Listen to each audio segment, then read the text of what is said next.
ത്രിയേക ദൈവത്തിന് സ്തുതി. യോഹന്നാൻ എഴുതിയ സുവിശേഷം 14 അധ്യായം 5 മുതൽ 14 വരെയുള്ള വാക്യങ്ങളിൽ നിന്ന് ധ്യാനിക്കുകയാണ്.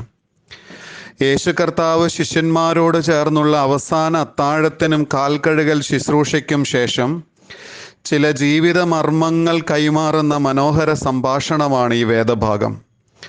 ദൈവത്തെ കൂട്ടുപിടിച്ച് ആദ്യാക്ഷരം കുറിച്ച് ആരംഭിച്ച ശിഷ്യത്വവും അഭ്യസനവും പിന്നീട് ദൈവീകമാകാതെയും ജീവിത സാഹചര്യങ്ങളെ നേരിടാൻ പര്യാപ്തമല്ലാതെയും വരുന്നതിൻ്റെ സൂചനയാണ് പശ്ചാത്തലം.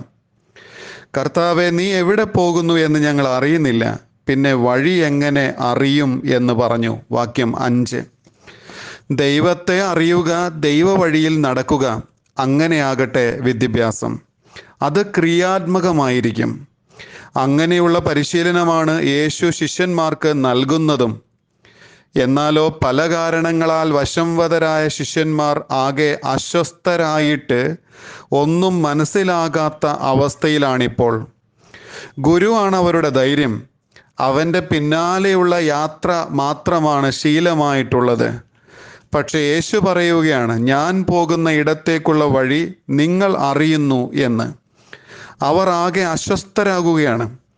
വഴി അറിയാതെ അസ്വസ്ഥരായി നിൽക്കുന്നവരുടെ പ്രതിനിധി പോലെ തോമസ് ചോദിക്കുകയാണ്, കർത്താവെ, നീ എവിടെ പോകുന്നു എന്ന് ഞങ്ങൾ അറിയുന്നില്ല, പിന്നെ വഴി എങ്ങനെ അറിയും എന്ന്. ചോദ്യം സംഗതമാണ്. അറിവുകൾക്ക് ഒക്കെ അപൂർണത തോന്നുന്ന ചില ജീവിത സാഹചര്യങ്ങൾ ഉണ്ടാകാറുണ്ട്. ഒരുപാട് കാര്യങ്ങൾ അറിയാം, പക്ഷേ അറിവുകൾ നിശ്ചലമായി പോകുന്ന നിമിഷങ്ങൾ. യേശു ഉടനെ ഉത്തരം തരുകയാണ്, ഞാൻ തന്നെ വഴിയും സത്യവും ജീവനും ആകുന്നു. അതെ, സകല ചോദ്യങ്ങൾക്കും ഉള്ള ഉത്തരം യേശുവിൻ്റെ ഉത്തരത്തിൽ ഉണ്ട്. അത് ഏറ്റെടുത്ത് ഹൃദയത്തോട് ചേർത്ത് വയ്ക്കുക. അപ്പോൾ മുമ്പിൽ വഴികൾക്ക് തുറവി ഉണ്ടാകും.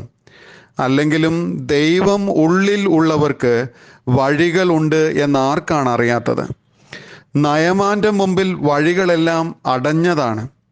പക്ഷേ ശമരിയയിലെ പ്രവാചകനെയും ആ പ്രവാചകന്റെ ദൈവത്തെയും അറിയുന്ന ആ അടിമ പെൺകുട്ടിയുടെ മുമ്പിൽ വഴികളുണ്ട് എന്നത് അതിശയകരമാണ്. യേശുവിന് പിതാവാം ദൈവത്തെ അറിയാം. യേശുവിൻ്റെ മുമ്പിൽ വഴികൾ ഓരോന്നോരോന്നായി തുറക്കപ്പെടുകയായിരുന്നുവല്ലോ. അപ്പോൾ യേശുവിൻ്റെ ശിഷ്യന്മാർക്കും യേശുവിനെ അറിയണം. എങ്കിൽ യേശു തിരഞ്ഞെടുത്ത് നടന്ന വഴിയെ യാത്ര തുടരാനൊക്കും. അതിന് ഈ സംഭാഷണ പാഠശാല ഉപകരിക്കണം എന്നുള്ളതാണ്. യേശു അവനോട് പറഞ്ഞത്, ഞാൻ ഇത്രകാലം നിങ്ങളോട് കൂടെ ഇരുന്നിട്ടും നീ എന്നെ അറിയുന്നില്ലയോ ഫിലിപ്പോസേ? എന്നെ കണ്ടവർ പിതാവിനെ കണ്ടിരിക്കുന്നു. വാക്യം 9. ബന്ധങ്ങളെ അടുത്തറിയാൻ ഉപകരിക്കുന്നതാവണം വിദ്യാഭ്യാസം. ഇത്രകാലം ഒപ്പം നടന്നിട്ടും പിടികിട്ടാതെ പോകുന്ന ബന്ധത്തെ യേശു കർത്താവ് പരിതപിക്കുകയാണ്. എന്നാലോ യേശു കർത്താവ് ഓരോരുത്തരോടും ബന്ധം പുലർത്തുന്ന രീതി അപാരമാണ്. ഞാൻ പിതാവിലും പിതാവ് എന്നിലും. വാക്യം 10.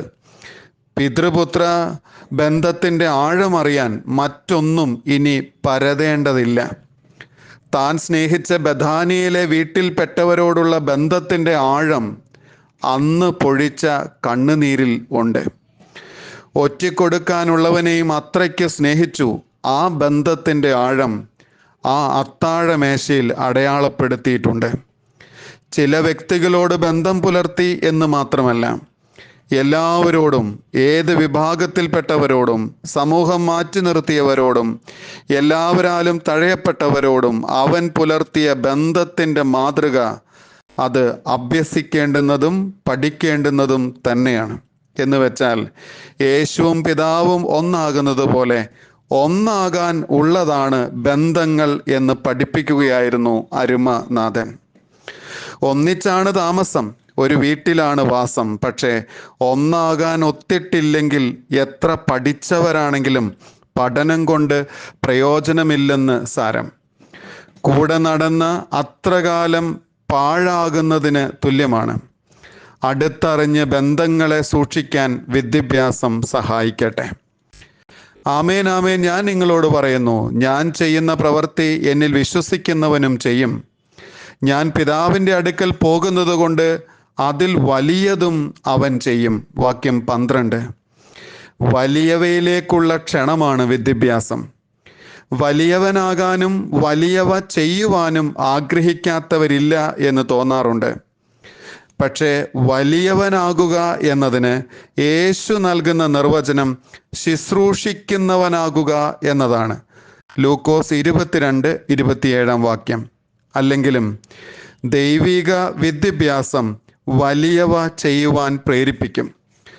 ആരും ചെയ്യാത്തവ ചെയ്യുവാൻ ഇറങ്ങിപ്പുറപ്പെടുവാൻ സഹായിക്കും എന്നതാണ് ആ വിദ്യാഭ്യാസത്തിൻ്റെ ശക്തി.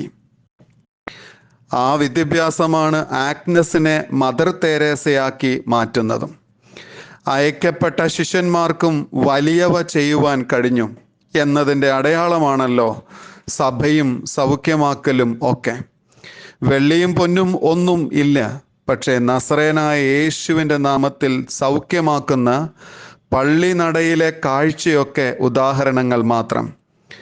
യേശുവിനെ ഏറ്റെടുക്കാനിടയാകട്ടെ, നമുക്കും വലിയവ ചെയ്യുവാൻ ഇടയാകും. ആമേൻ.